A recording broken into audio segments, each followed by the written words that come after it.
Hello and welcome to Norwood Digest, NCM's news magazine show. We've got a great show coming up, and we're going to start it right off with Daniel Revalian, who, if you've seen him out and about professionally, you probably know him as Mathematics. Yes, sir. So, Mathematics. Yes, sir. How you doing? Tell us about yourself. Tell us about your group, what you do. So I have a LLC called motivatedbymathematics.com, and what I do is I go into schools, communities, recovery events, transformative events like people that were incarcerated, came home doing something different. I provide inspirational, motivational speaking. I also provide music, poetry, spoken word, and I also like to come in with a variety of speakers from both men and women. Really, we like to go into the schools and just into the communities and just use a positive message to show people that you can go from from a negative to a positive. And you're no stranger to Norwood. You've participated in a bunch of things here. Yes. So tell us about those. So I've been offered, multiple opportunities by Geoff to do 2 Norwood events and come to the police academy, training academy for the kids in the summer. And I've been blessed to be able to speak with them, give them some insight. I try not to tell the kids what to do. I just want to make you aware of these are the consequences that could possibly happen if you make bad choices, because I know if you tell kids what to do, they're not going to listen. So I just tell them I'm here to just make you aware. And Geoff is Officer Baguma, who Yes. everybody knows is Mustang Sally's handler. They don't even know Geoff's name anymore. It's Yes. Mustang Sally. Yes. So when I first heard the name of Mathematics, is this guy going to talk to me about math? So mathematics is kind of like a spiritual attribute that I take on, kind of like when someone takes on some religious things or they've evolved into a different state of being. So it's really what I call my spiritual attribute, which is kind of like my higher self. And I use it for my poetry. With the music, I take old school songs and I put a twist on it to make it positive, to present a positive message. Because when I go into the schools, I'm an older guy, I'm 52 now. And so when I go into the schools to knock myself down to size with the kids, I like to come in with the rap songs and the poetry with the music behind it. And then a lot of times the kids can relate, and I try to use really good graphics in the videos so that the kids can really relate and say that that's pretty cool. And so tell us a little bit about your history, because I think your history helps give you credibility with the kids. So tell us a little bit about that. So I grew up in Cambridge, Massachusetts, and then I've also lived in Boston for a long time. I had a good upbringing, things of that nature, went to school, I graduated high school, but I made some bad choices when I was in the summer of 8th grade. I decided to get into dealing drugs, doing drugs, and that's basically been the story of my life, is incarceration, addiction, not making the best choices, and then now I've come home after doing 15 years in state prison for over 4 state bids. I'm in recovery. I'm a 12-step gangster. I practice the 12 steps. I'm a friend of Bill's, but I'm for all pathways of recovery. And I just try to carry a powerful message that you can do in time in prison. You cannot be the best dad and come home and do something different.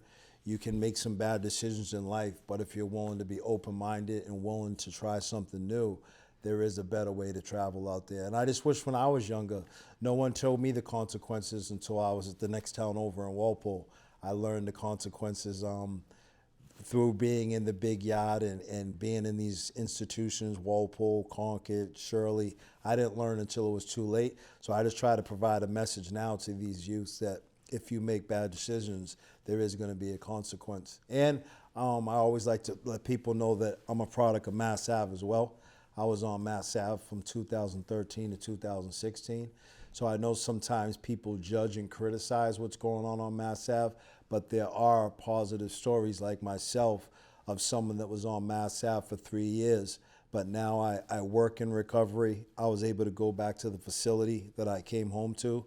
I also, after doing 4 state bids and being a habitual criminal, I work in the Dedham House of Correction now. Shout out to Chris Dolly for giving me a shot. He believed in me, and I'm able to go into the prison system now after being incarcerated a third of my life, and I'm able to teach a class called Recovery Navigation. I'll be there in the next couple of days, and I form good relationships with the returning citizens, we'll say. So I'll be forming good relationships with them and just showing them that they can come home and do something different as well. Yeah, I worked at that facility when Yes. Sheriff Bellotti was the sheriff. Okay. A long time ago. Yes. So I think we got your message. And who do you want to be in front of? I really would like to I think I have a strong message, but I don't have the popularity to get it out in front of enough people. So I'd like to be on some, major networks. And I think that there's not enough. There's a lot of stories about the drama and the trouble and the shooting and the violence and the drug using, but there's not enough positive stories out there about the comeback stories, the transformation, the families that finally heal and get their son or their daughter back. And a guy like me that struggled in my relationships with my children, but now I'm raising my daughter full time by myself. So I just really want to get in front of really the youth, but also the parents that are going through, that have children that are addicted, or children that are always calling them from incarceration, or the mothers and the family members of the people that are running up and down Mass Ave. I want them to know that the power of prayer really works, and the power of positive thought, always calling into existence that my son or my daughter is going to one day change. So if somebody watching today says, oh, I'd like to get that guy in front of our group, how do they go about doing that? So I'm on motivatedbymath.com. That's my website. I can also I'm on Motivated by Mathematics on TikTok, Motivated by Mathematics on Instagram, and Mathematics MX Grands on Facebook. And if you can just get on my website, send me an email, and then I'm willing to reach back to anybody that needs any help. Not just if you just want me to come in front of a school. If you just need some hope or some inspiration, you can always shoot me an email. I can give you my phone number, and we can go from there. All right, I'm going to put you totally on the spot now. Yes, sir. Give us a little rap. All right. Okay. Let me think of a good one to say. Selfishness and fear are the root of my problems. Shout outs to my sponsor, Pugs. He helps me solve them. I've done so many 13 steps, they call me Brogdon. From social media, I have to take step backs just like James Harden. Helping others is the key if you want to be free. Of religious gods in the sky, mine exists within me. Being of service to others is a recovery fee. Always being consistent are my ABCs. I went from smoking crack rock to helping change lives by working at Bedrock. I teach the 12 steps. The third step is the arch. I lived in failure, but then I moved to success. I put my ego to the side and let God do the rest. 25,000 times a day, he puts air in my chest. My ego is a bird. A neighbor is on my nest. Prayer and meditation helps relieve the stress. If I can promise you one thing, it's that mothers know best. And please, please, please read every day, because minds are meant to be stretched. That was awesome. Thank you so much. That was really awesome. Thank you so much. So if you'll get more than just that if you deal with mathematics here. Thank you, sir. So thank you so much for being on the show. Is there anything that you want to make sure people know that I didn't ask you? Just to never give in. One of my main themes and my models is never give in, never give up on yourself. I spoke earlier for the Nurturing Fathers program. One of the strongest plants, the trees on the planet, are a bamboo tree. But you plant the seed and you have to water it every single day for 5 years before you see any growth. But it grows to be 30 feet in the air. So I just want people to know to be patient, trust the process, keep watering the plants, keep absorbing the water, keep absorbing the growth, keep absorbing the knowledge, and give yourself a chance. But eventually that tree is going to blossom and grow if you never give up and never give in, and actually give yourself a chance. Well, thank you so much for being here. It's amazing being here, and I thank you for the experience. All right. Thank you so much, Thank sir. you. All right. And now we're going to throw it to Megan Corbett, who's going to talk to you about a special crochet opportunity. Hey everyone, it's Megan Corbett. I am stepping in for Jack McCarthy today for this special interview down at the library with Marj Corjay of Norwood. And we have Liz Reed of our beloved library, of course. So thanks for coming and sitting with us. I know you didn't want to, but so when how this idea came up, I'll give people a little background. Clayton came up and did his moral moment, and he profiled your beautiful underwater crochet display. Is that what it is, crochet? Yeah. So you did this display when you first walk in the library. To the left Yes. is this underwater display. Can you kind of tell us, tell me what it is? It's a crocheted coral reef, and I had seen something online where they were talking about it was a worldwide project that two scientists from Australia, two sisters, were doing to sort of bring attention to the Great Barrier Reef plus coral reefs around the world, how the ecology is ruining them and they're trying to save them and what's actually going on. And it was they figured it was hands-on. People could see this, feel it.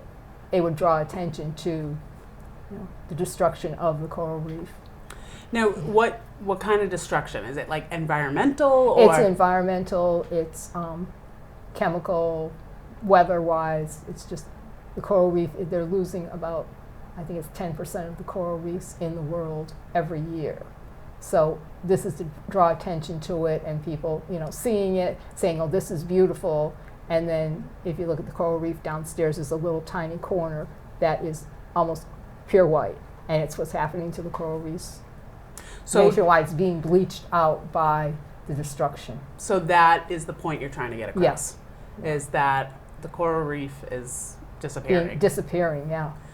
And what was your, immediate, kind of thought? Like, how, do I have to do this? Like, I want to do this kind of thing. I just love to crochet and I love to work with color, and it was just a fun sort of project. It started out making a few like corals and a couple animals, and it just sort of built from there. And I had a couple friends see it and they said, oh, you should, just do this whole display. And there's a lot of stuff online too. If you go online and look up Crocheted Coral Reef Project, you will see all these gorgeous pictures. They've had displays at the Smithsonian. They've had displays at museums in New York. They've had displays all around the world with these different groups are making coral reefs and putting them up in their own areas to just draw attention to this problem. What has the people, the patrons of the library, they've come in, what's their reaction been? I don't know, I'm not here all the time, all right, but I mean, Liz. Liz.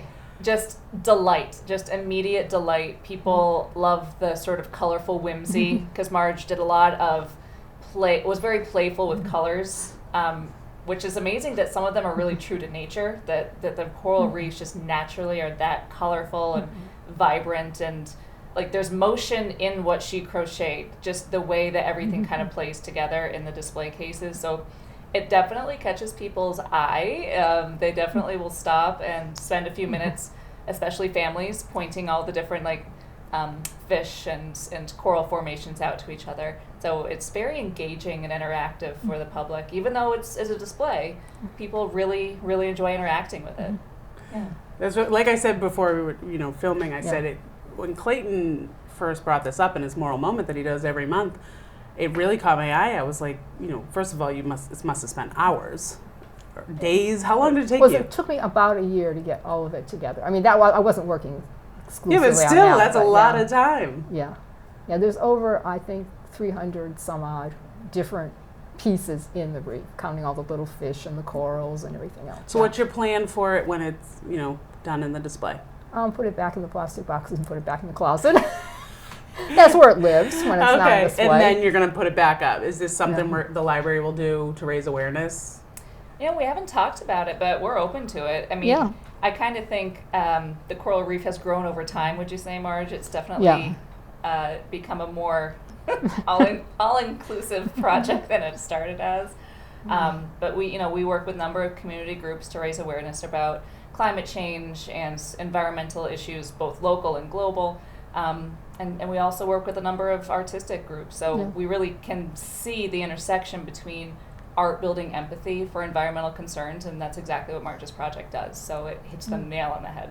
So Marj, you are Norwood resident. Yes. How long have you been in town? I've been in town about 25 years. No, do you work for the library, or you just? I used to. Used to work, and then I retired. You retired, fall, and so now you're crocheting coral reefs for the library. Yeah, I mean, you know, Yeah. People What else sit do you? Are you more involved? What else do you do? I'm involved in several knitting crocheting groups in town, so you know, in that way, and I just lots of things. I'm, you know, Yeah, whatever, like to stay interested in. involved. Yeah, just to stay involved. in That's the awesome. community, Yeah. And if anyone had questions or wanted to get involved with climate change, I guess Liz, you could kind of, you said there's different groups in awareness. Could they reach out? Sure, certainly, and definitely put people in touch. We have worked with a group called Together Yes for, I want to say, like close to 20 years. I don't know the exact number off the top of my head, but we've been working with them for quite some time to bring environmentally themed programs to the community.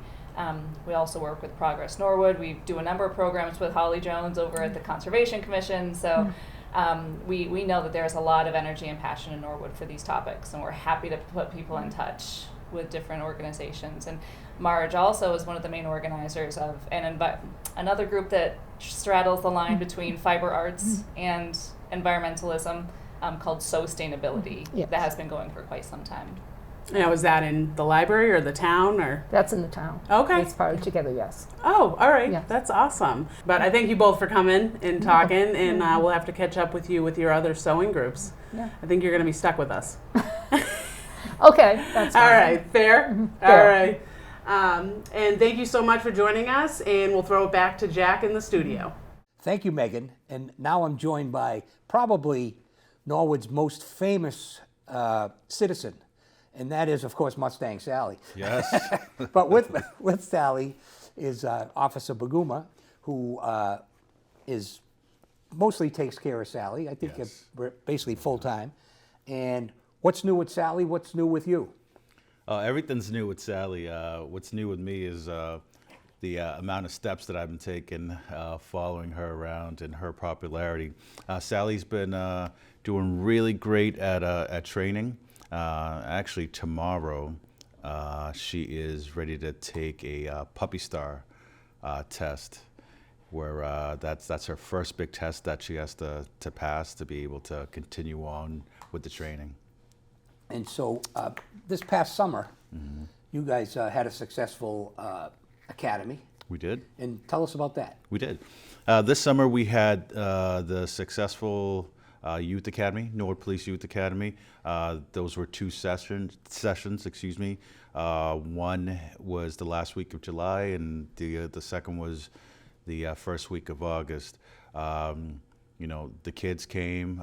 We made many great new relationships with them. Again, that's the most important part of it, outside of getting, the educational aspect of the law, of how to do this, and that was the building of relationships with them.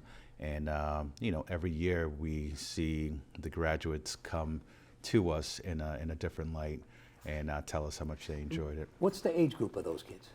The age group is 7th graders going into 8th. Okay. And I know it's early for next year, but if I have a child in that age group, what should I do if I want to try to get them enrolled in that? You could reach out to the chief secretary. We'll be putting out information a few months prior to that occurring. There's Mustang Sally having fun being a little puppy over there. But prior to that happening, it'll also be available on the police Facebook and regular website. And I know that there was a very successful Juneteenth celebration, and I guess mathematics was there as well. He Tell was. us, you had a very big role in that. He was, mathematics, this was his second year with us at Juneteenth. After the first year, we were just blown back by his story, how organic it was and how real it was across the board. Him speaking from a place where, and being vulnerable. This is where I was, this is where I ended up, but the game is not over. And now I'm on the other side looking to not only change myself, better myself, but to better, the people who I can touch and to prevent them from going where I went by giving them the knowledge and shortcuts. Yes, and there are no shortcuts, you know. What's coming up? What's coming up this year is I'll be part of, with the group, I'll be part of, Juneteenth will be later on in the year. We'll, of course, do the Black History Month, but a project that's up and coming. Don't want to put too many details out there, but it's going to be involving mental health awareness. And again, just like, you hear across the fields, really breaking down taking away the stigma from it. All of us still have mental health. That's just part of being a human being. But I'm really looking to put together a very strong team and put together almost a series where it displays people from all across Norwood, all different age groups, genders, etc., to come forward and talk about the story, and so the general public can look at it and go, you know what, I'm not scared to talk about what I'm going through. It doesn't make you weaker, it only makes you stronger because you identify something that you need to either improve or need to just exhaust. Mm-hmm. Yeah, I mean, I think some of the strongest people are the people that deal with mental illness and turn it around and are successful with it. That's strength. Yes, absolutely. So. Absolutely. Even when it comes down, one of the things that I always look at is in our society, sometimes it's tough all around, but for instance, some of our males, young kids, while it's absolutely fine to make sure that they follow suit to their favorite superhero and they're strong and so on physically, it's also okay to let them know that they don't have to always be strong when something's bothering them, and strengthen them from the ground up, from the basement level, foundation up. So those are just a few things. There'll be much more, but it's going to definitely be a labor of love, and it's going to be more than just me. Yeah, to me, it's not a sign of weakness, but a sign of strength when you're strong enough to ask for help. Yes. And people need to know that. They do. Yeah. They do. It's a great gift to give to the town, and for the town to give to each other, because it won't just affect the immediate generation, it's going to affect generations to come. Because if you affect somebody who's going to eventually have offspring or is a great aunt or uncle and so on, they can now be equipped with the tools that they may not had, but now that they could, go ahead and help and bless, however you want to call it, those generations that aren't even here. Yeah, agreed. Anything else? I am keeping busy, but I hope I have another opportunity to come back on the show to Anytime you want. to let you know. We're always looking, and you don't even have to bring Sally if you don't want to. But we prefer that you do. Absolutely, I have to get her permission. Yes, to come. So look out for Mustang Sally. She'll be everywhere. She's a great community resource dog. She'll be in the schools. She'll be senior center. She'll be all around. She's great. She, outside of being the most pettable best friend of a dog that you can have, she's also training in tracking. It's called Friendly Finds. So she'll be able to find missing children, if anybody across the board, from children to someone with Alzheimer's or something. Right. Yeah. So she's definitely being equipped with many tools. Good. All right, well, thanks for coming by, and Thank you. you're always welcome to come by whenever you want. So Thank you. don't hesitate. If you got something you want us to highlight, we're here for you. Excellent. All right. Thank you very much. Thank you. That's going to wrap up another edition of Norwood Digest. We thank all of our great guests.